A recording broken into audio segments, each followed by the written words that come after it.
Les productions Nuit d'Afrique invitent tous les artistes de musique du monde au Canada à s'inscrire à la 12e édition des Silidor de la musique du monde. Ce prestigieux concours vitrine est une chance unique de vous faire découvrir et de remporter de nombreux prix. Vous avez jusqu'au vendredi 1er décembre pour soumettre votre candidature. Faites vite, les places sont limitées. Pour plus d'informations, allez au www.silidor.com.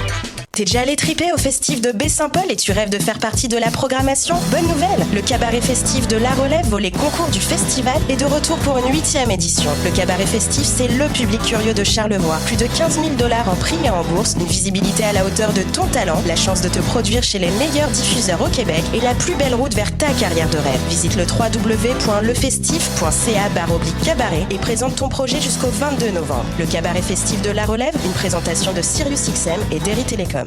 Tous les mardis à 20h au Théâtre Sainte-Catherine, c'est la soirée Art Machine. Venez découvrir le show le plus éclectique en ville. Humoristes, musiciens, clowns, artistes burlesques et autres what the fuck se partagent la scène du Théâtre Sainte-Catherine. Venez vivre avant de mourir. Le tout est accompagné du house band The Firing Squad. 10 $ prix régulier, 7 $ prix étudiant. Le Théâtre Sainte-Catherine est situé au 264 Sainte-Catherine-Est, à 2 pas du métro Berry-UQAM. Les portes trouvent à 19h30, show 20h.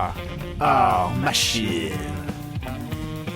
Hey, c'est la 20e édition des RIDM. Les RIDM? Oui, les Rencontres internationales du documentaire de Montréal. Le festival où l'on retrouve des films engagés, captivants, aux démarches singulières. Il y a aussi des essais expérimentaux et des courts-métrages. Un festival qui nous fait découvrir le monde. Et nous fait rencontrer des cinéastes. Les RIDM, c'est une foule d'activités et une salle dédiée aux projets interactifs. En plus, il y a des shows gratuits au quartier général. Les Rencontres internationales du documentaire de Montréal, du 9 au 19 novembre. Là où toutes les histoires se rencontrent. Rendez-vous sur ridm.ca.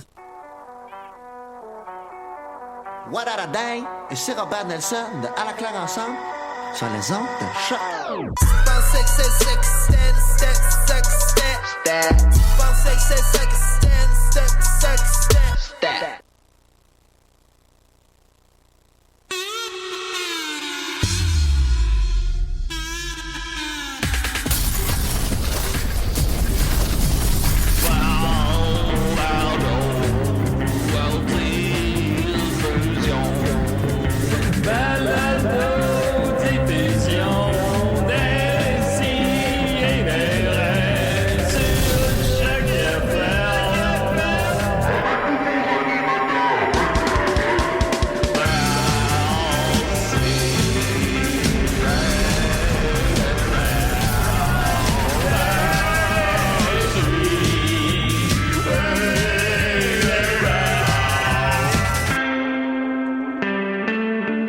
Ça goûtait le sperme.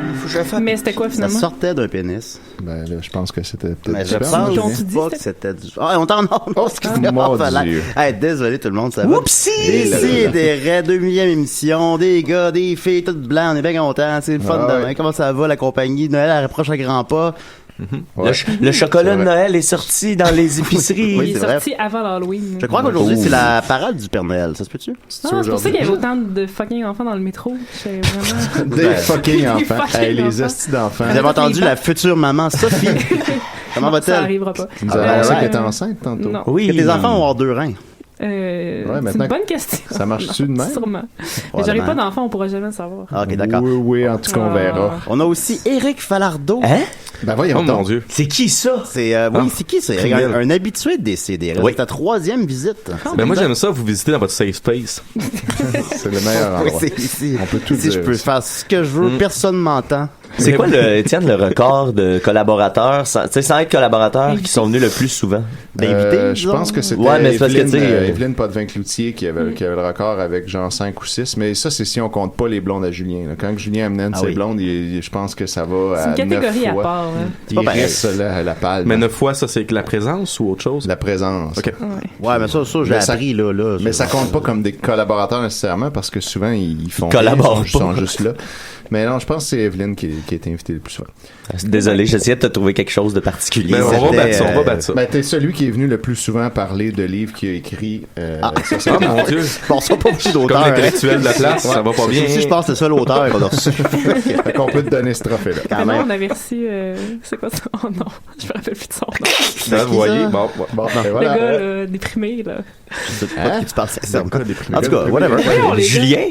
Moi? C'est ça, il écrit pas de livre. Et ben oui, c'était la calculatrice humaine que vous avez entendu, Étienne Forêt. 2 plus 2. C'est 12. Ah, il est bon. Ensuite de ça, Mathieu Niquette est là. Wouh! Il est en forme, mon Oui, il Mathieu. est en forme, mon Mathieu. Comment il va? Locked and loaded and ready to fuck. Ah, c'est ta nouvelle affaire. Bon, ben, non, ça c'est. Oui, ok. C'est un peu déplacé, ça, mais c'est pas grave. Ben, Et on Non, a avec non. nous. All right! Hey, C'est moi, Nitro! Yes, sir! Nitro est là. Yes, sir, la gang! Je suis content d'être avec vous autres! Bon, c'est quel ton micro? Faut que je le baisse. Oh, Là, yes! c'est le 2. Le 2. All right! Je pensais passer un petit samedi relax. Ah, je suis super content, puis j'ai hâte de l'entendre, le petit gars là, qui parle de cinéma. J'aime ça, moi, le cinéma québécois. Ah, l'autre jour, j'ai écouté l'eau chaude, l'eau frette, c'est caresse! Vous avez vu l'eau chaude, l'eau frette? Ah oui, non, j'aime ça, le cinéma québécois. Ah Ben, tant ouais! mieux. C'est moi québécois que vous aimez aussi. Ah ouais, Voilà. Gramina 2! Ah ouais, down! Ben, ça fait 2 personnes en salle, hein? Ah ouais! C'est bon, à peu près. On va commencer en grosse nouvelle brève. D'abord, en m'en venant à la station, j'ai vu un bagel tomber d'un arbre. Ah, ben c'est Ben oui. l'automne, hein? Le chien ou Le délicieux aliment. C'est un beagle. T'en es là-dessus! il a-tu grillé? Ben, je marchais, puis je vois un bagel tomber d'un arbre. Ben, voyons. C'est vrai, là. Puis là, je regarde. Puis là, il y a un écureuil qui descend. Fait que je pense que c'est un écureuil qui avait un bagel dans les mains. puis, c'est peut-être un bagel qui avait un écureuil dans le trou. Hein? Oui, peut-être. Ensuite de ça, grosse nouvelle, évidemment. Ça va être dur à taper, là, ça, Julien. Ben oui. Cloudy with a chance of bagel. Je l'ai perdu, là. Amélie, Nicolas, Amélie, Nicolas, Filion, la vertu. Voilà, alors, Qui se séparent Amélie sur Facebook. Oui, non, ils se séparent pas, là, partez pas des rumeurs, là. Mais Amélie, Filion, Nicolas, la vertu, que j'ai nommé souvent à l'émission avec beaucoup de confusion parce que finalement, il y avait un nom conjoint. Ils ont un compte Facebook conjoint. Mais c'est juste Nicolas qui écoute l'émission. Juste Nicolas. En fait, c'est juste avec Nicolas que je parle. Amélie, je viens parler à Amélie dans le fond. Mais ils ont le même compte. Au début, je me dis, mon Dieu, c'est qui ça? Amélie, Filion, Nicolas, la vertu. Eh bien, finalement, aujourd'hui, ils annoncent qu'ils vont séparer leur compte Facebook. Ils auront chacun leur compte Facebook. C'est le début de la fin. C'est Nicolas qui garde le compte. All right, Amélie, tu m'appelleras. All right. Non, ils sont toujours ensemble. Puis ils attendent leur 5e enfant. On les félicite quand même. Mais, all right. Mais là, moi qui commençais à peine à comprendre. Ouais, j'ai un peu déçu de ça. Ça se plaît. Décevant. Alors, Nicolas, Amélie, Filion, fais attention. On va continuer donc avec notre invité immédiatement parce que tu dois partir à 11h30 pour aller signer des seins au Salon du Livre. Oui, effectivement. Et j'espère que ça va être des beaux effets spéciaux, ça aussi. Ah oui, Ah oui, il est super habillé chic, lui, là. Il est habillé comme le gars qu'on voit à télé, là. Herbie Non, Moreau. le gars, là, il est à télé, là. Joël Legendre. Non, attends, Justin Trudeau, t'as habillé comme Justin Trudeau. Si, il est beau. C'est vrai qu'on voit souvent Justin Trudeau à la télé. La chemise ouverte jusqu'au 2e bouton. Jusqu'au 3e. On y voit toujours un peu le début du nombril. Mais ça bronze mal, les chemises. T'as un V, après ça, t'as l'air d'un assis fou. Faut pas que tu parles pendant le thème. Ok, alright. Ah ben, c'est pas l'hiver. C'est l'hiver, on va pas bronzer. Ah, ça en parlera de tantôt, ça. OK. Voilà, excuse-moi, Eric, on a un appel. Oh, déjà? Hey, une émission, c'est pas créatif. Décidérez. Salut la gang, c'est Boldoc. Ah, salut Boldoc, comment tu vas? C'est Boldoc ou Maxime qui imite Maxime Boldoc? qui imite On a compris Botox, mais... Ben non, c'est moi, l'humoriste d'Allemand qui attache jamais ses souliers. Oui, comment vas-tu, Comment ça, Boldoc? Maxime? C'est pas mal. Ah, ça va. Hey, savez-vous qu'est-ce qu'il y a en dessous de ma casquette? Des cheveux? Non, ça, il y a juste Joël Martel qui le sait, ça. Ok, ben merci beaucoup, Boldoc. On va te laisser là-dessus. Merci, Boldoc. Hey, c'est bon, merci, là. Merci, bye, bon chum. Écoute, non, c'était-tu Boldoc? Non, mais c'était qui, là? Ah, laisse ça, on l'a invité parler. Je veux le coup de l'entendre. Je pense que c'était Fred le Oui, on va Caravanier. l'entendre. Je pense que c'était Fred le Caravanier. Éric Falardeau, par où commencer? On s'est rencontrés à la Cinémathèque québécoise, c'est exact? Oui, c'est effectivement, c'est là qu'on s'est rencontrés. Ils t'ont renvoyé maintenant. Oui, c'est ça. Moi, je suis disparu, tu sais. Mais on s'est rencontrés dans un pathétisme commun. Oui. Donc, c'était beau. C'était quand même touchant. Ben oui, non, je Puis, de fil en aiguille, de vomi en vomi, on en est là. De fil en aiguille, c'est une drôle d'expression, c'est une drôle d'image. Oui, ben effectivement. Mais les j'étais à images, l'UQAM, faut que je fasse attention. Ben oui, c'est ça. Tu es l'instigateur de l'exposition à la Cinémathèque québécoise Secrets et illusions qui traite de l'histoire des effets spéciaux dans le cinéma, c'est exact? Oui, effectivement, cinéma et cinéma québécois. Cinéma québécois aussi, puis c'est ça qui a peut-être mené à ton ouvrage que tu viens de lancer? Ben voilà, effectivement, on s'est dit, il y avait tellement de belles recherches là-dedans, il faudrait absolument qu'il y ait un livre que personne ne voudrait lire. Donc, on s'est mis à l'écrire, tu sais. Non, mais tu remplis une demande, je pense que quand même. Oui, effectivement. Donc non, c'est parti des recherches et puis en se rendant compte que personne n'avait pris le temps vraiment de faire un point sur l'histoire de notre pratique des effets spéciaux qui est si importante et dont on parle à tous les jours maintenant dans les médias. Maintenant que tu es là, oui. Donc, t'as fait combien de médias t'as fait à date, Denis Lévesque? Même pas encore. Mais Jean Lévesque, j'aime bien, lui. Mais je prévois me promener tout nu sur mon balcon. Fait que je pense qu'il va peut-être m'inviter parce que lui aussi, c'est pas une tenue dans sa cour, ça a l'air. C'est vrai. C'est vrai, ça qui fait ça? Non, il l'avait dit à l'émission. Est-ce qu'il joue ses chansons pendant qu'il se promène tout nu dans sa cour? Même moi, je ne prends pas tout nu dans ma Il cour. se promènerait pas tout nu sur mon boat, asti. Non, mais ça doit pas être le plus laid tout nu, là. Non, je pense pas. Non, mais tu sais, il y a pire, là. Tu sais. Pas de pire que ben chaud, moi. Toi, t'es un homme assez en forme. Ouais, c'est vrai. Ouais, On n'associe pas beaucoup le cinéma québécois aux effets spéciaux, Non, en fait. On associe plus le cinéma québécois au cinéma direct, au cinéma réel, au cinéma documentaire. Puis le cinéma des années 50, 60, qui est pas mal la naissance de notre cinéma, c'est Aurore, c'est Le Choix dans le sac, c'est À tout prendre. Tous des films qu'on n'associe pas aux effets spéciaux. Ouais, ça vient de où? Ça a commencé où? Ben effectivement, on a l'histoire des effets spéciaux aussi. Elle a. Je me promène avec le micro, c'est le fun. Parce qu'on veut voir ton beau visage. Oui. Mais puis ma chemise décolletée. Ouais. Mais au-delà de ça, important. l'histoire des effets spéciaux, effectivement, ici notre cinéma est arrivé très très tard. Puis on comprend le contexte socio-historique avec nos bons vieux curés. Ils étaient trop occupés à faire autre chose dans les parloirs. Comme des films, ils ont fait des films dans Oui, les ils ont fait années des films. Ils ont fait des films. L'abbé Maurice Proulx, puis toutes ces affaires-là. Donc c'est un peu déprimant ces films-là. Ben tu sais, c'est la colonisation de chez nous à l'Abitibi, c'est merveilleux quand même en pays neuf. Ben, comme dans les pays neufs, ça date de 1932, je me trompe pas. 39, mon Dieu. Puis là-dedans, tu vois comme un gars qui a l'air d'avoir 100 ans. Fait que je me dis, Chris, ce gars-là, il est venu en 1830. Là. On a toujours pas dedans en Abitibi en plus, ça va bien. En plus. Mais oui, fait qu'on n'a pas une tradition en fait de cinéma de l'imaginaire parce qu'on est ancré dans un contexte essentiellement politique, religieux d'une époque. Ensuite, quand le cinéma est arrivé, c'était un effort de définition d'un peuple. Puis on est resté dans cette optique politique qui amène aussi un poids du réel, puis un poids aussi de la fidélité avec les vraies affaires. Fait que vous savez, c'est pas juste le cinéma québécois qui est comme ça, il y a d'autres formes d'art. Mais ce qui a fait que la pratique des effets spéciaux est arrivée très très tard, puis le cinéma de l'imaginaire n'a jamais été vraiment valorisé autant qu'ailleurs. On se permet pas de rêver. On se permet pas de rêver, ouais. Il y a des cinéastes à partir des années 70-80 qui ont tenté de rêver, mais souvent ils ont dû s'exiler, comme aujourd'hui encore. On a-tu les moyens financiers de rêver? Ouais, parce que ça a l'air à coûter cher, les effets spéciaux bien faits. C'est très très cher, mais encore une fois, on a des exemples comme Roger Quentin qui a fait Mathusalem, qui a fait L'assassin de Joie du trombone, qui fait des films remplis d'effets spéciaux, mais à des coûts dérisoires, parce que bon, c'est l'inventivité d'abord, c'est une façon de filmer, c'est une façon de monter, c'est une façon de concevoir le cinéma. Donc il y a à la fois cette oui, on peut pas faire Justice League au Québec, là, on s'entend, mais on peut quand même faire d'autres types de cinéma fantastique. Pourquoi un Oncle Bonmi, ça n'existerait pas? Je veux dire, s'il n'y a pas 26 000 effets là-dedans. Là. Mais bon, on est encore cloisonné dans une vision qui est à la fois le propre des institutions, des critiques, mais aussi des cinéastes eux-mêmes qui se donnent pas le droit de le faire, je pense. Ou est-ce que ça serait quelque chose qui est mal vu parce que c'est pas du cinéma d'auteur, du cinéma avec effets spéciaux? Ouais, je pense qu'il y a ça, puis je pense aussi que quand tu fais du cinéma d'auteur, t'as le droit de mettre plus de totons. Yeah, right. C'est comme ça que ça marche. Par contre, tu sais, j'imagine que les producteurs doivent pas se garrocher sur des projets comme ça non plus. Tu sais, en tant que réalisateur, j'imagine que si tu veux voir ton film se faire réaliser, tu mets les chances de ton côté puis tu proposes pas quelque chose de fantastique parce que j'imagine que les producteurs, s'ils sont comme dans les autres milieux, ils doivent être assez frileux. Effectivement, c'est assez frileux. Puis au-delà de ça, c'est que oui, ton budget va être quand même un petit peu plus élevé qu'un film de salon, là, on s'entend là, par la force des choses. Et puis ensuite de ça, étant donné qu'on a, oui, des grands techniciens d'effets spéciaux aussi qui ont appris leur métier mais qui travaillent essentiellement sur des productions étrangères, ben quand tu parles avec certains intervenants de l'industrie, ils comprennent pas quelquefois comment fonctionne un effet spécial. Là, tu te dis, t'écoutes-tu des vues, tu lis-tu des livres? mais essentiellement, des fois, tu peux parler de comment justement on peut tourner une scène avec un green screen, une scène en ajoutant des effets numériques, une scène avec des explosions, puis tout le monde est comme, ça va coûter 3 millions. Attends, calmez-vous. Ça coûtera pas 3 millions. Il y a une façon de tourner ça, une façon de préparer ça. Turbo Kid est un bon exemple. Game of Death, qui est sorti aussi récemment. Les Flacteurs Cola. On peut prendre les Flacteurs Cola qui est plus la télévision, mais qui ont fait certains longs métrages par la suite. Roger Normandin, hein. Ah oui, c'est vrai. Normandin, c'est un exemple. On le voit. Tantôt, tu parlais de Justice League au Québec. Ben, tu sais, ça serait avec qui, là, Chris? Charlie Brown pis Mafalda, ça serait là dans tabarnak! Rémi Girard qui fait Charlie Brown. Ça serait Charlie Brown et Mafalda. C'est très québécois. Je veux juste souligner que t'as mis côte à côte Philactère Cola et Roger Normandin. Ça me fait capoter. Quand il passe à travers les murs dans la 4e dimension. Ben oui. Il y a des pensées, il y a des explosions. Oui, voyage dans le temps, donné quand il va juste les moustaches. Juste les moustaches.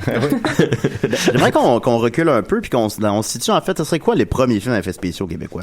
Ah mon Dieu, on a des effets spéciaux, dès la première vague de fiction au Québec, donc dans les années 40-50, dans Aurore l'enfant martyr, La forteresse. C'est quoi l'effet spécial? J'ai écouté Aurore étrangement il y a moins d'un mois. Quelques petits maquillages, hein, c'est quand même léger. Là, non, t'as raison, c'est une forme d'effet spécial. Puis ensuite de ça, on a des rétroprojections dans La forteresse. On a des surimpressions d'hallucinations dans des films comme Séraphin à la même époque.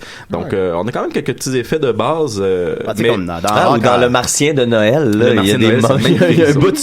C'est un excellent film qu'on compte pour tous là, avec Marcel Sabourin. Puis il y a une passe là, psychédélique, tu sais, très années 70 dans le vaisseau spatial. Là, il y a des montages, des lumières.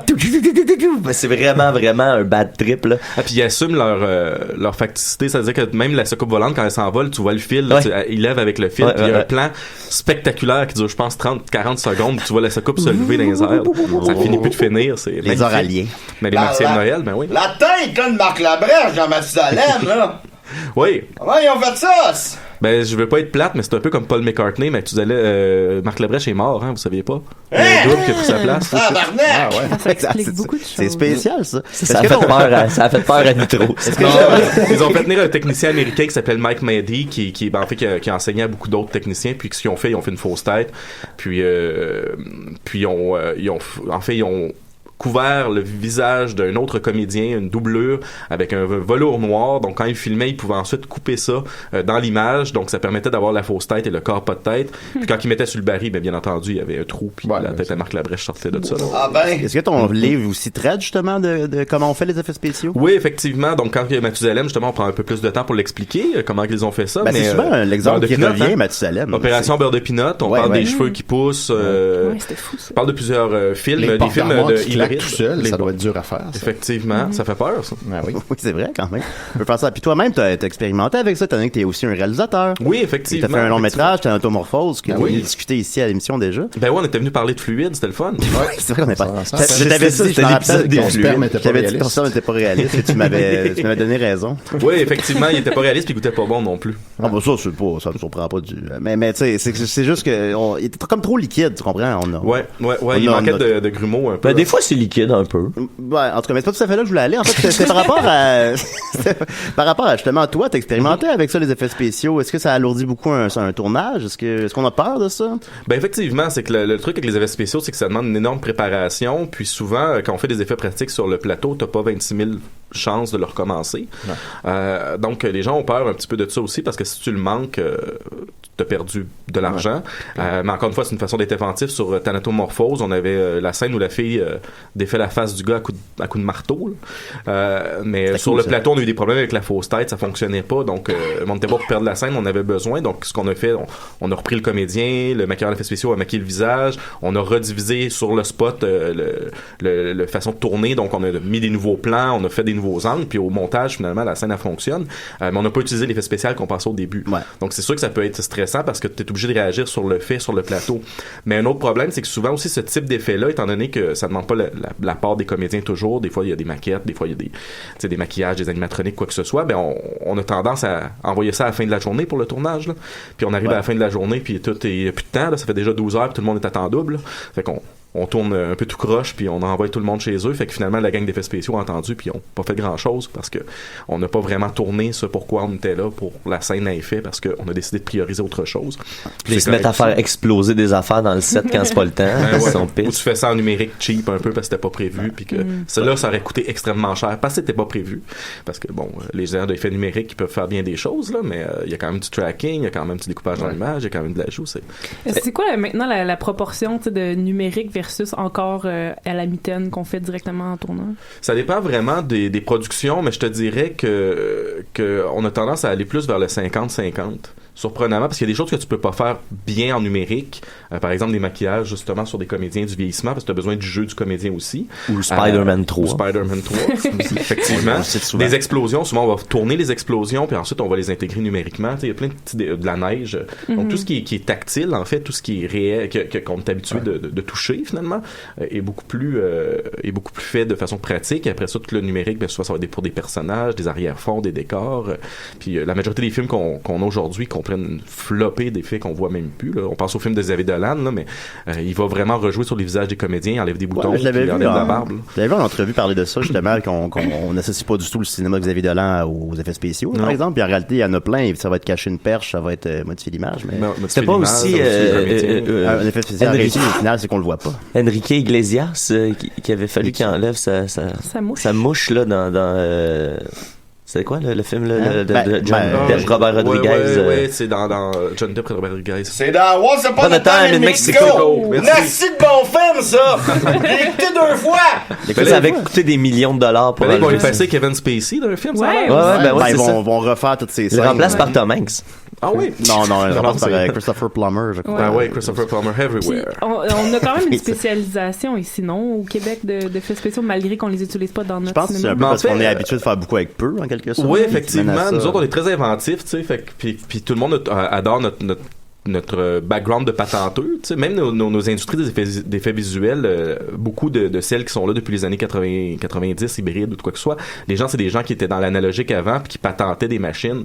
Donc, tu sais, on a des gens qui sont capables de penser au-delà des simples outils qu'ils utilisent pour créer ou modifier ces outils-là.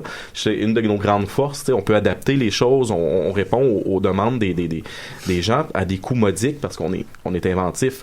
Mais essentiellement, c'est sûr que notre expertise en effet numérique, effet visuel est très très forte, mais surprenamment justement on a toute une expertise en effet essentiellement de maquillage et pyrotechnique atmosphérique. Ça on est reconnu aussi pour ça dans le monde. Nos techniciens s'en vont. Adrien Moreau, exemple, qui fait des maquillages, qui à chaque année part tourner. Il a tourné avec Aronofsky énormément de films. Éric Gosselin qui va à chaque année tourner des séries à Toronto. Les productions d'X-Men qui viennent ici, c'est nos maquilleurs qui travaillent à partir de concepts, de d'autres maquilleurs souvent dans d'autres équipes, mais c'est les gens d'ici. Puis ensuite de ça, les équipes comme l'Intrigue qui font exploser les affaires. Donc vraiment on a l'impression justement le livre voulait aussi démentir l'idée qu'on n'existait que par le numérique, c'était que le numérique qu'on faisait ici bien, pas du tout. Puis on a toute une série de créateurs. Un des gagnants, un des rares Québécois qui a gagné un Oscar, c'est Stéphane Dupuis qui a fait les maquillages pour The Fly avec Cronenberg. Tu sais. Oh yeah. Donc c'est qui habite maintenant aux États-Unis, mais quand même c'est toujours bon de se rappeler. Est-ce que tous nos talents vont s'exiler justement comme ça? C'est de moins en moins fréquent en fait. Ça arrive encore, mais je pense que maintenant justement l'industrie est quand même assez bien établie. Puis étant donné qu'on a encore beaucoup de tournages étrangers, les incitatifs à s'en aller sont moins là. C'est pas les années 70, 60 où tu voulais faire ça au Québec, tu pouvais pas, là. C'est nice, tu peux travailler sur des méga productions américaines, mais chez vous, tu sais. Mais il y avait pas un gars l'an passé, là, j'ai vu ça à l'émission du Phare, là.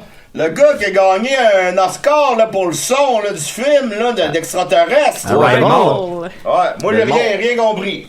Moi non plus, j'ai le son, je comprends rien à ça. Eric, peux-tu expliquer Arrival à Nitro, s'il te plaît? Arrival à Nitro?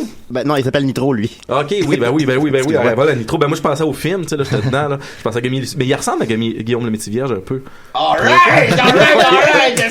Ça, c'est vrai, pas vrai, mais je l'apprends, le kit. Mais je t'entends qu'à parler de Nitro. Écoute, j'avais donné des exemples je vais demander aux gens sur Facebook de me donner des exemples d'effets spéciaux québécois préférés. Et de loin, celui qui a le plus de likes, c'est la barbe de Martin Matt dans Nitro. Oui. Est-ce que tu traites de ça dans ton livre? Non, je parle un petit peu de Nitro, mais je parle pas de sa barbe. Nitro, tu parles de quoi dans Nitro? En fait, il y a beaucoup quand même de cascades, là. C'est quand même quelque chose d'assez rare pour le cinéma québécois, des petites explosions. Puis il y a quand même des scènes bien filmées dans le deuxième, là. C'est pas un film que j'apprécie particulièrement, là, mais au niveau des effets, des maquillages, c'est quand même bien fait. Des films comme ça, Nitro Rush, Bon Cop, Bad Cop 2, est-ce que c'est la grenouille qui veut être le bœuf? Ou on peut se permettre de rêver? On peut se permettre de rêver. Je pense qu'ils le font d'une bonne façon, mais je pense qu'en fait, je vais faire une critique, puis là, il y a des gens qui m'aimeront pas, là, mais... Personne nous écoute. Personne nous écoute, ok. Non, je pense que c'est plus souvent une méconnaissance des gens dans lesquels on travaille qui fait en sorte que quand le public les regarde, on est habitué d'en voir des films d'action, là, on en voit depuis qu'on est tout petit, là, à la télévision, partout.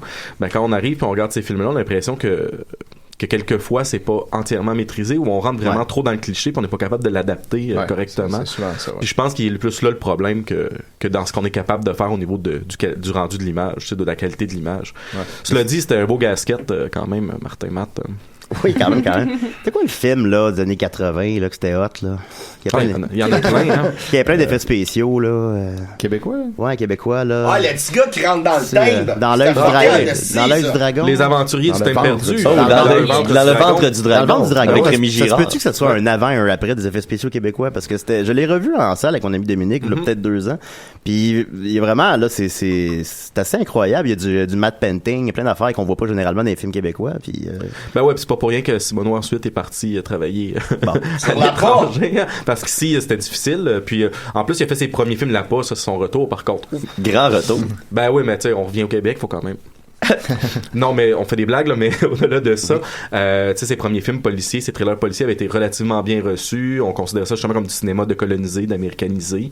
Mais tu sais, c'est un cinéma qui essayait justement de faire autre chose, qui essayait de faire un cinéma peut-être plus commercial, plus grand public, mais qui fonctionnait. Yves Simoneau est un cinéaste qui maîtrise le montage. Si on regarde Pouvoirs intimes, ben oui, c'est bon. Les yeux rouges, c'est extrêmement bien fait et ça une compréhension de ces genres-là assez poussée. Puis justement, une maîtrise des effets spéciaux, de l'intégration d'effets spéciaux dans le ventre du dragon. Donc, il y a toutes sortes d'effets de surimpression, des matte paintings, ce qui est quand même assez rare ici. Ben oui, c'est ça qui m'a surpris. Ben effectivement, c'est super réussi. Un des matte paintings qu'on remarque pas, c'est celui de l'entrepôt de distribution de circulaires. Là. C'est quand même assez impressionnant quand il rentre, il y a des circulaires partout. Je sais parfaitement de quel plan tu parles, puis c'est magnifique. C'est magnifique, c'est très bien fait. Quand même. Est-ce qu'on est trop sévère envers notre cinéma, peut-être un peu? Ah, mais ça, je pense que ce soit cinéma effets spéciaux ou cinéma non effets spéciaux, on est trop sévère. D'un autre côté, est-ce que les cinéastes veulent toujours parler à leur public? On peut se poser la question aussi. Je pense qu'il y a comme un deux niveaux, là. Je pense que des fois, ce qu'on entend, c'est les gens comprennent pas parce qu'ils sont pas assez éduqués au cinéma. Ouais, mais en même temps, t'as ton bout à faire toi aussi en tant que cinéaste. Fait que faudrait reprendre le dialogue. Je pense tout le monde est trop difficile, tout le monde est trop dur, mais en même temps, c'est propre à une cinégraphie qui essaie de survivre dans un bassin nord-américain, qui a peu de moyens ou qui a peu de films qui se produisent. Tu sais, c'est 80 films par année qui est soumis dans les différents organismes de financement, puis il y en a 5-6 qui se font. Tu sais, c'est un milieu compétitif, fait qu'en bout de ligne, il y a toujours quand même, malgré tout, ces réticences, puis cette dureté qu'ont les gens envers l'industrie, autant les cinéastes, autant les gens qui en font partie que le public. Puis je pense que c'est normal aussi, mais en même temps, je pense parce qu'on vise aussi tous l'excellence, on veut que ça soit meilleur. Donc, c'est que c'est tellement difficile de faire un film que chaque film est un miracle en tant que tel. Effectivement, oui, c'est encore plus ici, justement. C'est comme un bébé. Oui, un bébé, c'est plus facile à faire. Ouais, c'est un miracle quand même. Tu peux faire un film sous, hein, on a vu avec M. Archambault. Qu'est-ce qu'il a fait, lui, en fait, les Canadiens? J'ai pas vu ça. Piché. Ça brasse en tabarnak. Ça, il y avait des effets spéciaux là. Ben, tu sais, Robert Piché, c'est un autre gars qui tanque un peu, selon les rumeurs. Selon les dires. Ouais. Comme son avion, il tanquait pas assez, c'est pour ça qu'il y a eu un problème. Mais moi, le kid, j'ai une question pour toi. Oui. Regarde-moi, là, le kid, là, honnête avec toi, le cinéma. Connais un peu le cinéma, mais moi, la culture, c'est plus les bateaux pis les affaires de même, tu sais. Ouais, c'est pas de la culture. La télé, je connais ça. Puis j'ai une question pour toi. La petite vie. Oui. Il y a un épisode de Mané, là. Oui. T'as maman qui est en face de son frère jumeau. Tabarnak, c'est le même comédien, mais ils sont en face. Comment ils ont fait ça, câlisse? Ah non, mais ça, c'est fort en maudit, hein. En plus, c'est tourné devant public. Capoté. Tourné devant Pubis. Mais non, c'est justement, si vous vous souvenez, les plans avec, c'est comme Jacqueline. Son frère. Jacqueline, le beau-frère entre Mérins, voilà. Jacqueline qui était tourné, en fait, avant, puis ils ont fait du split screen. Si vous remarquez, ils sont jamais directement un par-dessus l'autre dans l'image, là. C'est vraiment la réponse à la question. Il a raison! Ok, d'abord. Est-ce qu'il y a un chapitre qui traite de ça dans ton livre? Non, j'ai laissé la petite vie de côté. D'abord, dans le film avec Michael Keaton, quand il se fait un high five à lui-même, il se touche, là. Ben ouais, puis lui, il y a des clones, hein. Il y en a comme 5 Michael Keaton, là. Ben, j'ai des effets visuels. Dans le film Jumeaux, là. Comment ça, il y en a un qui est super grand, l'autre, il est super petit, tabarnak? Je pense pas qu'on est dans les effets spéciaux. Jumeaux, aussi. Moi, je me suis demandé comment Arnold s'est fait engrosser. Ah, oui, c'est qui a fait ça? Junior. Oh, tabarnak, je n'ai pas vu ça. Non, moi, je suis rendu tout mêlé. Ça rejoint le miracle des bébés. Écoute, rapidement, comme je disais, les gens avaient des suggestions d'effets spéciaux québécois. Je t'en parle un peu, puis ça t'inspire, tu dis de quoi, sinon, laisse faire. Murphy Cooper parle de quand Jean Leloup tue le père de Patricia dans Lance et Compte. Bah oui, c'est beau, ça. Oui, ça. Benjamin Toll demande quand Marie-Josée Croce se fait bronzer dans la Florida. Ah, ben voilà, ça vu, ça, on peut se broser même l'hiver. Ah ouais, ce que tu disais tout à l'heure. Mais il y a des explosions dans la Florida. Ben oui, il y a des explosions. Francis Larocque demande la mort de Cléo dans la guerre des Tucs. Traites-tu de la guerre des Tucs? Non, je traite pas vraiment. J'aborde la guerre des Tucs, mais j'aborde essentiellement André Melançon à travers son film Rafale. Ah oui, c'est intéressant. Un film très important au niveau des effets spéciaux. Ben, le château me faisait pas mal rêver quand j'étais jeune. Ben, Cléo aussi, hein? Ouais, Cléo aussi. Ben, avec la toune à la fin pis tout. Ben ouais, tu te dis, donne-moi 5 minutes avec elle, puis. Avec le chien mort. Hein? Ensuite de ça, c'est dégueulasse. David Lassalle demande le Romano Pafard dans une galaxie près de chez vous. Oui, ça on en parle effectivement. Ben, ça c'est comme la science-fiction. Comment dire, familiale, là. Ouais, c'est un sous-genre inexploité complètement au Québec. Puis une de nos belles séries cultes québécoises quand même, c'est parce qu'on n'a pas 20 000, là. Donc dans une galaxie près de chez vous, puis les films aussi. Il y avait quand même des beaux petits effets là-dedans, les 2 films. Des beaux maquillages de Kiss. Des beaux maquillages de Kiss. Ils ont aussi d'Alice Tremblay. Ça brasse. Ça, on en parle. Adrien Moreau a fait les maquillages, entre autres, de Marc Labrèche, qui fait le grand méchant loup. Puis quand il danse sur la belle chanson, parce qu'on se souvient que ça chante là-dedans. Oui, il y a le métier là-dedans. Ouais, ça fait mal. Oui, c'était bien ça. Pierre-Luc Delisle, quand le personnage principal des aventuriers du timbre perdu rentre dans les timbres. Oui, ça c'est en fait un effet qui est en partie fait par Pascal Blais, les studios, lui qui était en fait un animateur qui a fait beaucoup de publicité. Puis eux, c'était des spécialistes du banc optique et de l'intégration d'effets animés dans des films. Donc ils ont travaillé beaucoup avec la gang des Contes pour tous, mais c'est aussi eux autres qui ont fait les pubs avec Obélix là. Les pubs de Coke, ben oui, rentré Obélix, donc Pascal Blais au studio.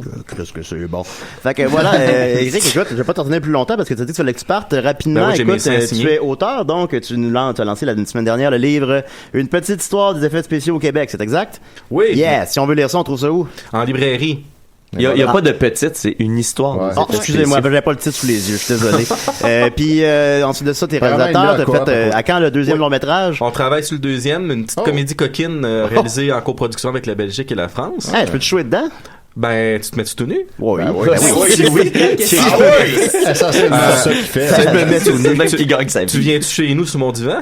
Ben là, on va-tu filmer ou c'est comme... Ben ouais, mais on va filmer l'audition. Ah, ok, ben oui, ça me tente. Ok, parfait. Bon, je te donne une chance. C'est carrément du couch casting. Au moins, c'est quelque chose comme le gars à Hollywood. On va regarder des références. Oui, c'est ça, ça va se faire le fun. Bon, toujours un plaisir de te recevoir, Eric. Merci d'avoir reçu. À chacun de tes nouveaux projets, t'es le bienvenu ici, bien sûr. Ça fait plaisir. Et allez voir Secret Illusion à la Cinémathèque québécoise aussi qui se termine bientôt, je crois. Oui, ça se termine en théorie début mars ou avril 2018. Alors voilà, dépêchez-vous, il vous reste 8 mois. Faites attention parce qu'il y a un truc vraiment terrifiant rentrant qui me fait faire des cauchemars. L'espèce de patchwork d'œil de Saint-Martyr-des-Damnés, c'est vraiment... Par l'équipe d'Éric Gosselin, Lifemaker FX. Merci beaucoup, Eric. Merci beaucoup. Ok, merci à vous. Tu peux y aller de même, là, c'est correct. Ben, c'est parfait, merci. Ok, salut, c'est un plaisir. C'est comment sortir du studio? Revoir, Eric, ce n'est qu'un au revoir. Oui, nous reverrons, Eric, ce n'est qu'un au revoir. On continue avec Mathieu. Toi, sais-tu des nouvelles? Ou non. En fait, t'as-tu un thème, toi, là? Ben oui, j'ai un thème. Je l'avais fait dans le temps, quand je faisais de la musique, là, avec ma gang. Mon band, là. C'était ça? Mon band de barbershop. Tu l'as comme arrêté? Non, c'est lui qui le faisait. Je pensais que c'était lui qui faisait partie. C'était assumé de On va le chanter. Oui, ouais. Non, je l'ai, ok. Ouh, la chronique. Ok, on le fait pour la chronique. C'est la chronique à Niquette. On pourrait le faire live. Ça, Chris. Il ressemble un peu à Benoît Brière. Il y a un petit quelque chose de Benoît Brière. Hey les amis, cette semaine j'ai eu une idée folle, puis j'ai décidé que ma chronique allait avoir un peu rapport avec notre invité. Ça donne une impression de professionnalisme au show. Non, ben tu sais, ça va faire comme un flow continu, tu sais. Si jamais la chronique est bonne puis que les gens se disent c'était dans quel épisode, ben tu sais, c'est plus facile à retrouver. D'ailleurs, on vous invite à jour nos résumés aussi. D'ailleurs, on vous invite à liker la page de l'émission, à vous abonner à Des Si et Des Restes sur iTunes et en attendant qu'être là, donnez-nous une petite note de 5 étoiles et laissez-nous un petit commentaire, ça coûte rien, ça fait tellement plaisir. Ça nous montre des rankings. On est l'émission la plus, je l'ai réappris hier encore, on est l'émission la plus écoutée de Choc. Alors bravo tout le monde, bravo les amis, yes. C'est un peu grâce à vous. On remercie les auditeurs, sincèrement, on est très contents. Et on l'apprend à cause que les autres disent qu'ils sont pas premiers. Ouais, aussi, c'est ça. Je l'ai appris de la part du troisième. Puisque ça vous intéresse, évidemment, le deuxième est l'émission de Predge, là. Ars Moriendi. Voilà, un excellent produit. On salue Predge. Et en troisième position, c'est nos amis de Pop en Stock. Pop en Stock, ouais. Et le pute de lutte est 8e. C'est niché, c'est correct. C'est correct, c'est nichon. Puis là, parlant de lutte, vu que 95% de mon temps libre est consacré à jaser de lutte, écouter de la lutte, des podcasts de lutte, des documentaires de lutte, des channels YouTube de lutte, j'ai décidé de vous faire un petit survol de 3 histoires impliquant les effets spéciaux dans la lutte. C'est quand même le fun. C'est intéressant, Eric. Il est parti. Il va se réécouter. Mais j'imagine qu'il va arrêter après qu'il parte. Oui. C'est ce que je ferais. C'est déjà ça que tu fais. Oui. Oui. Je fais ça parce que c'est souvent de la télé live. Puis il y a plus que 5000 heures de télé live depuis les débuts de la WWF. Fait qu'en 5000 heures de télé live, on peut s'entendre qu'il y a eu le département des effets spéciaux était capable du meilleur comme du pire. Puis en plus, tout ça, c'est dirigé par un gars qui s'appelle Vince McMahon, qui est réputé pour être complètement fou furieux dans la tête. Ce matin, quand j'écoutais un de mes podcasts, il me rappelait une histoire où est-ce que Vince a décidé d'écrire dans l'histoire, il y a un lutteur qui tuait sa femme parce qu'il était sous au volant, puis sa femme mourait. Puis après ça, au funérail, il y avait un autre lutteur qui venait puis qui fourrait avec le cadavre, tu sais. Les gars, vous êtes élevés à matin. Ça, c'était le propriétaire, c'était son idée à lui. Il tenait absolument, personne était d'accord, mais lui, il a insisté. C'est une bonne idée, guys. C'est ça, de savoir ce qui va sortir sur lui éventuellement. Là. On va apprendre en fait, c'est que lui, tout ce qu'il a fait, il l'a fait publiquement, tu sais, puis il y a toujours l'excuse de c'est son personnage de Mr. McMahon, tu sais, il a fait mettre une fille à 4 pattes pour faire le chien, tu sais, sur un ring dans les années 90, ben tu sais, c'était lui tout ça, puis ça marche dans un certain sens, tu sais, il est allé chercher de la vraie haine, le monde était sérieusement piste contre lui, puis un coup que tout le monde sait que la lutte est vraie, comment tu fais pour aller chercher de la vraie colère de ton public, puis là c'est là que ça devient comme embêtant des fois éthiquement, mais là dans les années 2000 on n'est plus là-dedans du tout, mais bref, moi je vais vous parler plus de cette époque-là. Comme je vous disais, le département des effets spéciaux était capable du meilleur comme du pire, et évidemment, à Décideret, on va se concentrer sur le pire. À tout seigneur, tout honneur, je commence avec le grand seigneur des ténèbres en personne, et là je parle pas de Max, le grand seigneur de la nuit, non, je parle de The Undertaker, qui est un peu Maxime aussi. Interprété par Maxime. En 2010, à Elimination Chamber, durant son entrée, la personne responsable de la pyrotechnie s'est trompée entre les flammes de l'Undertaker et les flammes de son frère dans l'histoire, Kane. Et là, l'Undertaker a fait son entrée et là, c'était pas les bonnes flammes. Ben non, mais il était directement au-dessus d'où est-ce que les flammes sortent. Comme le chanteur des Metallica. Ouais, mais c'est ça. Lui s'est fait engloutir au complet par 3 espèces de grosses flammes d'à peu près une dizaine de pieds de haut. Ça l'a complètement englouti. Puis là, lui, il est supposé de marcher lentement vers le ring. Ça prend comme 3, 4, 5 minutes à son entrée. Sauf que là, il s'est mis à courir. Il a pris son manteau en vinyle. Il l'a lancé à terre. Il a enlevé son chapeau aussi. Puis il a couru jusqu'au ring. Les autres lutteurs en entrant disent que quand il passait à côté, c'était juste un tas fumant d'une espèce de boule de vinyle semi-fondu, tu sais. Mais sa belle chevelure. Et bien, là, ça, c'est pas pire. Dans le temps, il avait les cheveux un petit peu plus courts en 2010. Il a quand même fait il a subi des brûlures au 2e et au 3e degré, mais il a quand même effectué le match au complet. Puis là, il faut savoir que Elimination Chamber, le concept, c'est qu'il y a 5 ou 6 lutteurs qui commencent dans des espèces de cages individuelles. Là, ça va intéresser Julien. Le bout des cages. Puis là, il rentre à tour de rôle. Mais pendant 20 minutes, l'Undertaker était pris dans sa cage avec des brûlures au 2e puis au 3e degré. Quand la caméra filmait pas dans cet angle-là, il y avait des arbitres qui venaient y verser des bouteilles d'eau sur lui. Puis là, il a souffert pendant donc 20 longues minutes, puis après ça, sa cage s'est ouverte et il a livré tout son match, une quinzaine de minutes, mais là, on parle d'un match ultra brutal à se faire râper la face dans une grille de métal. Mark Calloway, ça c'est l'humain derrière le mort-vivant, il est réputé pour être une des personnes les plus calmes et justes, disons, de l'industrie. Puis il est juste allé voir calmement Vince McMahon, son boss, puis il a dit « Je suis pas fâché, je veux pas d'excuses. Mais je veux pas avoir à croiser ce gars-là dans la vie. Parce que ce gars-là va être mort si je le croise. » Fait que le gars s'est fait renvoyer le soir même. C'est une erreur. Il a fallu tuer l'Undertaker. Ouais. Mais là, maintenant, il fait quel emploi, cet homme-là? Il doit être pyrotechnicien dans des événements de moindre envergure. Dans des arénas à Sainte-Julie. Mais là, c'est comme Michel Forget. Hein. Quand son père est mort, le soir même, il est allé jouer sur les planches. Ça, on nous donnait souvent comme exemple à l'école de théâtre. Je sais pas pourquoi tout le monde connaît cette histoire. À l'école de théâtre, je pense que toutes les écoles de théâtre en parlent. C'est le seul qui a fait ça.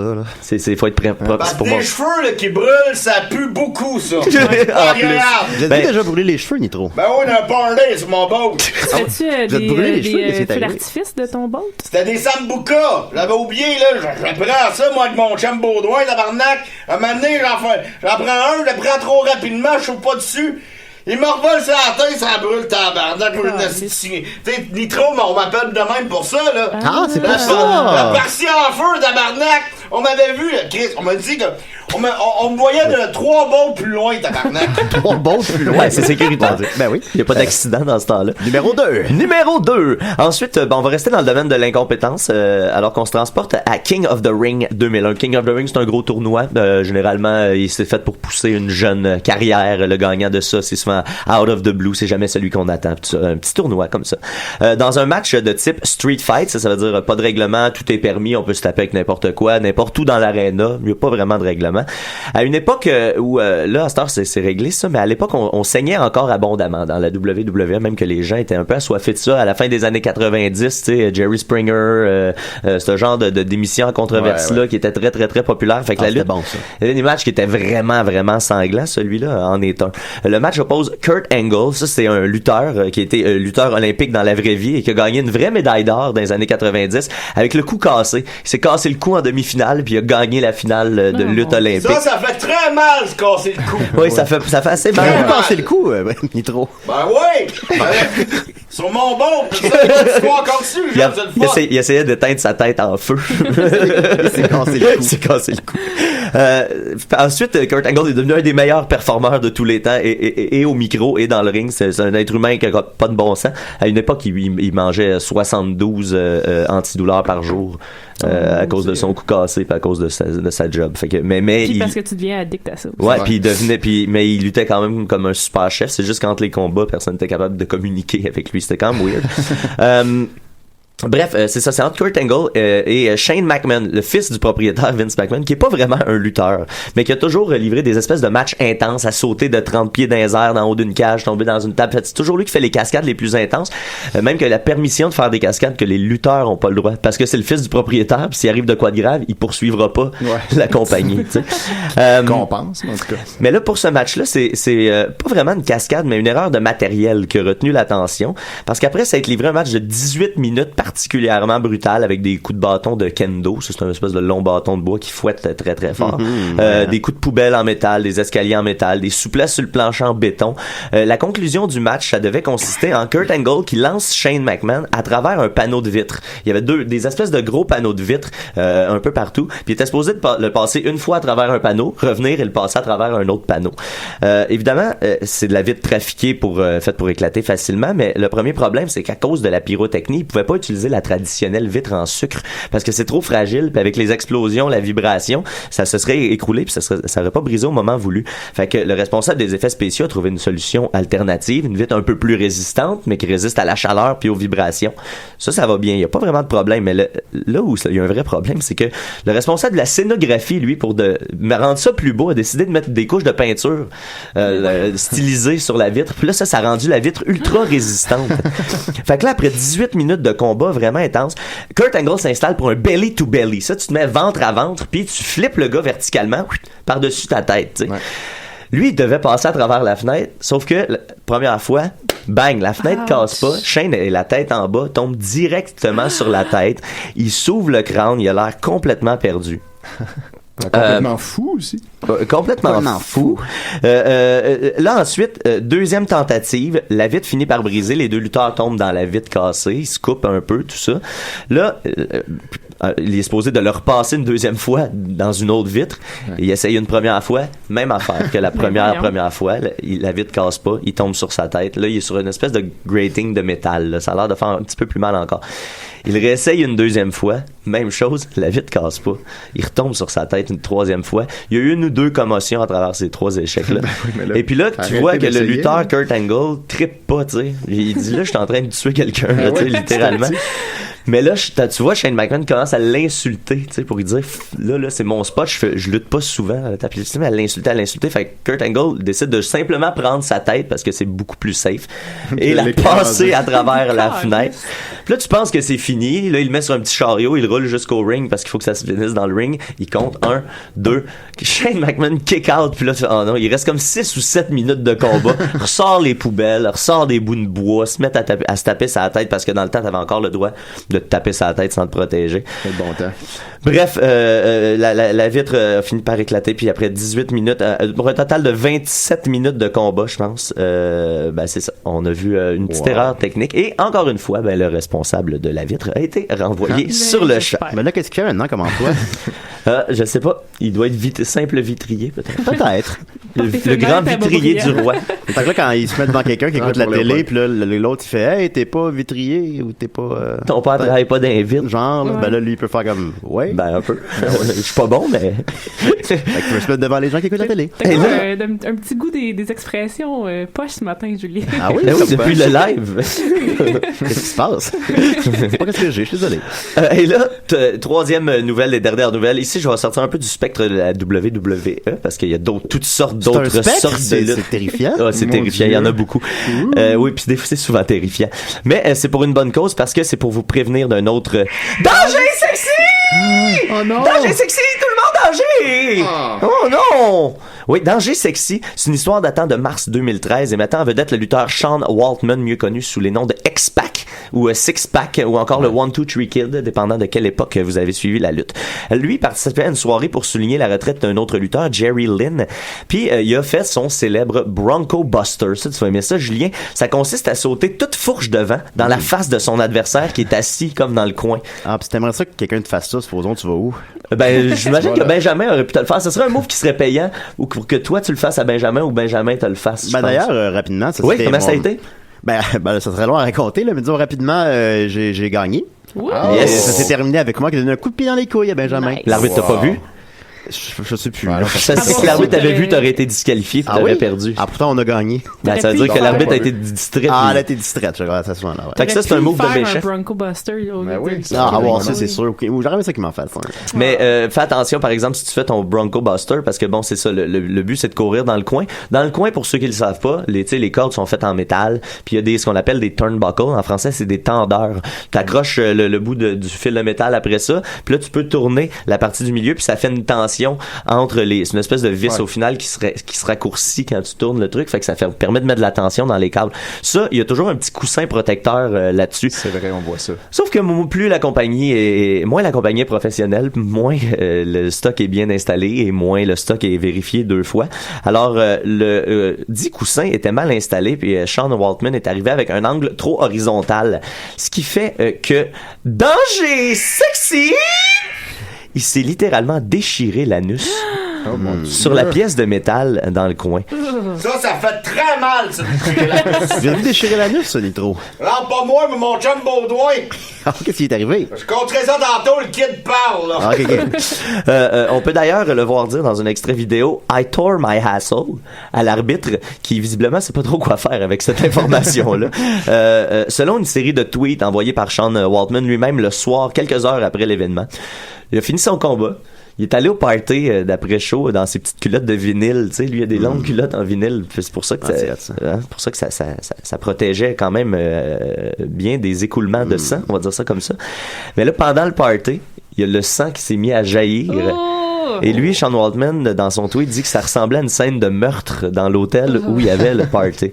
Il raconte également qu'une sphinctéroplastie d'urgence l'a sauvé et qu'il a failli saigner à mort. Ben voyons. Grâce au travail des médecins, il a réussi à pas avoir un petit sac de colonoscopie. Colonoscopie, ouais, ça. En colonoscopie. Fait que une stomie qu'on appelle, ouais, voilà. Il note également qu'après l'accident, il a complété son match parce que c'était pour un match de retraite d'un de ses amis lutteurs, une légende de la lutte. Fait que lui, il disait à ce moment-là, je pensais pas à mon anus, je pensais à mon ami. Moi, je pense toujours à mon anus avant mes amis. Il a fait sa prise finale à 2 reprises, qui est un saut où essentiellement il saute assis. Il l'a fait une fois de la 3e corde et une fois de la 3e corde à travers une table. Voilà. Alors on prouve qu'à tout moment dans tout sport, il peut avoir des dangers sexy. Mais là, comment se porte son anus maintenant? Ça va bien. Il lutte encore à ce jour. C'est un des lutteurs actifs. Un des seuls lutteurs qui luttait dans les années 80, qui lutte encore aujourd'hui. Notamment, il a perdu un peu de vitesse. C'est sûr c'est normal. Mais c'est un gars qui sera au temple de la renommée. Il était dans D-Generation X, qui était une des plus grandes faction de l'histoire de la lutte. Comme du bon lait. Ouais, puis c'est un des gars qui a les meilleurs podcasts. C'est un gars trash. Lui, il a son. Si vous voulez aller voir si son anus vous intéresse. Mais on peut voir, il y a tout ça des anus sur Internet. Ouais, ben lui en fait, il a fait un sextape dans un bout de sa vie où est-ce qu'il était beaucoup drogué et pas beaucoup d'argent, mais il a sorti un sextape avec une lutteuse qui s'appelle Chyna. Ils ont été payés comme, tu sais, je pense que c'est comme 100 000, là, mais tu sais, c'est ridicule à l'époque, les sextapes de Pamela et compagnie. Les gens se mettaient riches avec ça, mais eux autres, c'était deux espèces de junkies qui voulaient juste un fixe, tu sais. Fait que. Faut payer $200. Non, mais tu sais, il disait ça en entrevue que, ultimement, tu sais, si dans mon pire bout, je l'aurais sûrement pu vendre ça pour comme 5 000 $, tu sais. Encore chanceux que je l'ai vendu pour 100 000, mais sa vie est un peu des hauts et des bas, mais là, tous les lutteurs ont des belles histoires de rédemption. Ben, sauf Chyna, là, qui est morte. Ouais, en tout cas. Tu peux pas vraiment te rédempter. Ouais. Peut-être. Comment on payerait pour un sextape? 40 pas, hein? La question est lancée. La question est lancée. Alors, combien me payerez-vous pour un sextape? On veut savoir dans les commentaires. savoir ça. Merci beaucoup, Mathieu. Alors là, la lutte n'a presque plus de secret. N'a presque plus de secret pour moi. Julien, je payerais cher, mais pour pas le voir. Bonne Nitro. Par ailleurs, vous disiez que votre ami Baudouin s'était déchiré l'anus. Ben oui. Si on a le temps de compter ça. On a le temps. Je peux-tu juste plugger une affaire avant? Parce que avant qu'on n'ait pas le temps, il y a un de nos auditeurs qui nous a écrit pour qu'on plug son show, puis vous allez voir, il y a un lien. Il fait une levée de fonds la semaine prochaine, le 25 novembre à Chambly pour Ataxi Canada. Ça, c'est pas les taxis, c'est plutôt la maladie qui fait qu'on a de la misère à bouger. Vous rappelez-vous quand tout le monde faisait les Ice Bucket Challenge, là, ben, c'était pour la taxi de Friedreich, c'était pour ça. Fait que là, ils vont... C'était pour ça? Ben oui. Fait que là, ils font Punks Against Ataxia. Puis allez voir ça. C'est donc à Chambly. Et puis là-dedans, sur le line-up, il y a un band que on connaît et que lui a découvert parce qu'on en a parlé ici à Décideret, le band Capable de notre ami Israël. Bravo Israël. Voilà. Bravo Israël qui ne boit plus depuis 2 mois. Bravo Israël. Bravo Israël.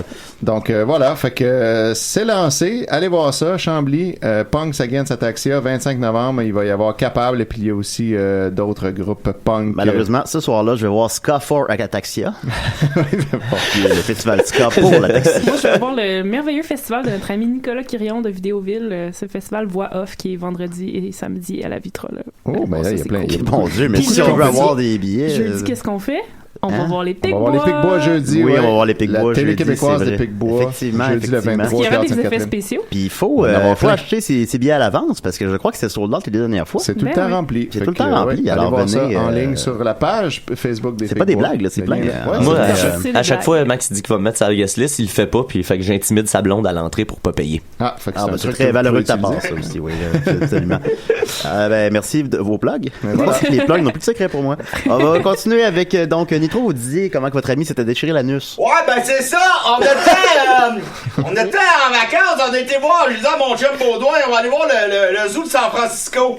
Hey, un tabarnak de gros zoo, toi. Hey, donc pour vrai, là, n'importe qui va à San Francisco va voir le... Hey, c'est propre, là. À un moment donné, je regarde Baudouin, hey, tu check à terre. Qu'est-ce qu'il y a checké à terre? Justement, aucun botch, y a pas de gomme, rien, c'est clean. Fait que je suis avec mon chum Baudouin, on voit des animaux, et on a vu tout ça. On a vu une girafe, là. C'était tellement grande, là, elle mangeait même l'arbre. Ah ouais. Ben c'est ça qu'ils font tout le temps. Là maintenant on est un peu gorlot parce que là-bas c'est cher boire là-bas, mais moi j'ai du cash. Fait que là on commence des pina colada pis tout en white dough. Maintenant Baudouin est un peu rond. Il dit regarde-moi ça, va faire saut de mouton par-dessus. Tu sais là les affaires avec un spring pour enfants là. Oui. Ouais. Pour qu'ils jouent là-dessus là, des fois c'est une tortue, des fois le bon. Ben Chris. Il s'est rentré la tête du brontosaure. Ben voyons, au complet. Il était haut en plus. Ben oui. Il devrait le voir. Il y avait de l'air feuille avec le spring de même, en tout cas. Il s'est rentré dans le cul. On le pognait avec Baudouin aux États-Unis. À l'hôpital, ça coûte une beurrée. C'est vrai que ça coûte cher. Il me doit encore de l'argent là-dessus, mais il me t'a demandé si ça me dérange pas, moi. Bon, c'est vrai. Tu me rembourseras quand tu pourras. Excuse-moi, on a un appel. C'est peut-être Baudouin. Oui, bonjour, ici le constable Laframboise du service de police de la ville de Montréal, ça va bien? Oui, ça va bien, monsieur Laframboise, et vous? Oui, on a eu une information comme quoi en studio avec vous, vous auriez un dénommé Nitro. Alright! Oui, Nitro est là, oui. Oui, C'est simplement pour vous annoncer qu'on est en train de remorquer votre bateau. Vous êtes stationné en plein milieu de l'intersection Saint-Denis-Maisonneuve. Hey, regarde, je peux partir avec mon bateau de la marde, câlisse. La marde, j'ai même pas pu le sortir cet été. On a une été de cul. Puis là, il annonce ici un hiver de marde avec la neige. Puis qu'il va faire fête. Hey, wow, c'est soit là, soit l'autre, pas les deux. C'est juste pour vous dire qu'on va vous envoyer un constat d'infraction par la poste. Ah ouais, pas peur de ça. Ça coûte combien? Si vous voulez, vous avez 30 jours pour le contester ou le payer. Écris-moi, je vais le payer puis je vais le contester. Je vais faire les deux ici. Faire les deux. Bonne fin de journée à vous. Merci beaucoup, M. Laframboise. C'est du bon service, hein, maintenant, le SPVM. Ah, c'est incroyable, il était poli. Ah, il te retrouve. Nitro, j'aurais cru qu'à cette période-ci de l'année, t'aurais déjà remisé ton bateau. Ben, en fait, il était remisé depuis tout le début de l'été. Il était remisé depuis le début de l'été. Ben, selon ce que. Il est sorti assis pour qu'on me laisse saisir, je veux plus le voir, tabarnak. Ok, c'était pas longtemps. Selon ce que Nitro nous dit, mais selon le constable Laframboise, il serait. Là, il va être remisé par la ville. Enfin, bon, voilà. Ben, il reste 5 minutes. Tienne, Sophie? Oh, ouais, je peux faire un petit bout de chronique. Ah, ok, oui. Puis au pire, je finirai une autre fois. Hey, on ira à la bière après. Un petit bout de chronique, bon. notre petit bout de Sophie. Pleurer, ma belle Sophie, dis-toi qu'il y a un ciel caché dans ton nuage, que même la peine que tu traînes comme un bagage n'est pas immortel. On n'est pas immortel, on n'est pas immortel. En effet, ma peine n'est pas immortelle. Un jour, elle cessera. Ouais, c'est vrai ça? Un jour. Oh, je sais pas. Non, je te confirme, ça arrête jamais. À date, hein. Je voudrais vous tenir au courant des dernières recherches universitaires en ce qui a trait à la sexualité animale. Je sais que ça vous intéresse. Bon, ben, moi, j'ai déjà eu du sexe avec mon lapin. Je vois un lapin sur ton petit carnet. Je suis tout bandé. C'est tout bien là. Oh, bye. Comment va, justement? Est-ce que ton lapin, t'as encore des problèmes qui vient... J'ai un nouveau problème depuis cette semaine. Quand il fait le saut, il pisse un peu. Il faisait pas ça avant. Oh, puis là, ça le propulse plus. Mais pour vrai, ça fait comme une ligne de pipi, tu sais. Mais genre 8 gouttes, mais c'est comme vraiment désagréable. Il faisait pas ça avant. Là, bon. Il y a une petite nervosité. Il squirt de terreur. Peut-être que tu mets une petite couche, ça aiderait. Ça serait cute! Ça serait cute! Une lapin purse. Bien joué, Étienne. J'aurais aimé ça que personne. Donc, ma première nouvelle, ça va être un beau pont avec l'histoire de Nitro. Un beau pont. Il y a un chercheur en Australie qui voulait voir justement quand on fait du butt fisting, là, vous savez ce que c'est? Oui, ben oui. C'est quoi ça? Je pense que c'est pas... je sais pas, moi. Peut-être que je viens près de me l'expliquer. Tu rentres ton poing dans le trou de cul de quelqu'un. C'est ça. Ah, mon Dieu. Donc, il y a des gens qui font ça. Il y a des gens qui font ça. Le trou des fesses. En fait, ce qu'ils voulaient faire, c'est comparer le butt fisting, les dommages que ça fait à l'anus, dans le fond, comparé à quand on a comme des objets qu'on veut pas vraiment avoir dans les fesses. Ouais. Comme normalement, si tu fais butt fister parce que tu veux... Il y a des études pour checker si c'est moins pire un objet qu'un point. Oui, c'est ça. Puis lui, il s'est dit, tant qu'à utiliser des objets bizarres, ben on va utiliser des gens qui se font, dans le fond, pas fister, là, mais qui se font comme... qui ont des relations anales avec des animaux. Comme des Donc, gerbilles. C'était ça son point. C'est illégal de faire ça? Ben, ça a l'air que non, parce que c'est ça, en Australie, sûrement pas. Il doit y avoir une place que ça ne l'est pas, là. Mais en Australie, ça a l'air lousse pas mal. Au Kazakhstan, dans le droit. Fait que comparé du butt fisting et des relations anales avec des animaux sur 5 personnes, et il s'est rendu compte que c'était le même genre de dommage. Ah, ben, qui l'eût cru? Non. Fait que ce serait comme pas la sorte d'affaire que tu t'en as fait, mais la grosseur. En fait, c'est plus si tu le veux ou pas. Fait que, parce que, tu sais, dans le fond... la résistance. Ouais, c'est ça, parce que les gens qui... Mais ces gens-là étaient volontaires. Ils étaient volontaires, puis ils ont probablement pris du plaisir à ça. Oui, donc, son point, c'est que... Son point? Bien joué, ça! Ouais, c'est ça, son point, c'est que, justement, là, qu'importe que ce soit animal ou humain, ou en tout cas, tant que t'es consentant, tu vas avoir des blessures qui sont pas si pires que ça. Okay. C'est vraiment plus... donc, lui, il se disait comme ça, on va pouvoir prouver, peut-être, si les gens sont vraiment fait violer, par exemple, dans le cul. Ou s'il était content. Fait que c'est mind over matter, là. Ouais, vraiment. Il suffit de se détendre. Ça a étrangement un lien avec ce que Nitro racontait. Cette émission-là est étrangement bien ficelée. Bien ficelée. Peut-être une autre étude pour terminer rapidement. Est-ce que vous saviez que pour déterminer le sexe des tortues, la meilleure façon, c'est d'utiliser un vibrateur. Donc, je vais ça sortir. Ce qu'ils font, c'est on a tous déjà déterminé le sexe de nos tortues, Ahmed. Ben oui, parce qu'on peut pas vraiment savoir juste en regardant une tortue, tu sais, si c'est un mâle ou une femelle. Donc, ce qu'ils font, c'est qu'ils utilisent, ce qu'ils font, en tout cas, ce gars-là a fait. Les gens qui font ça. C'est qu'il prend un vibrateur, puis là, il le met sur la carcasse. La carapace. La carcasse. La caracasse. Il prend pas grand-chose sur une carcasse. La carapace de la tortue, puis là, il fait vibrer pour une petite dizaine de minutes, puis là, s'il voit que justement, il y a une érection qui sort de tout ça, ça prouve sort que c'est de un la mâle. carapace? Comment ça marche? Il y a un trou? Ouais, c'est ça, c'est le pénis sort en arrière. Ouais, c'est ça. Parce que les tortues comme les humains ne peuvent pas résister à des vibrations, on dirait. Puis il dit qu'à peu près une dizaine de minutes, c'est assez pour faire... C'est quand même long. Hein? Ouais, quand même. C'est lent, le sexe de tortue. En effet. Moi, c'est les tortues qui me font vibrer. Fait que voilà, je ferai peut-être la suite la semaine prochaine de mes autres études animalières. C'est fascinant tout ça. Ouais, c'est vrai. Là, vraiment, ça m'intéresse. Merci beaucoup. Merci beaucoup, Sophie. Merci au constable La Framboise. Merci à Bolda, on va dire.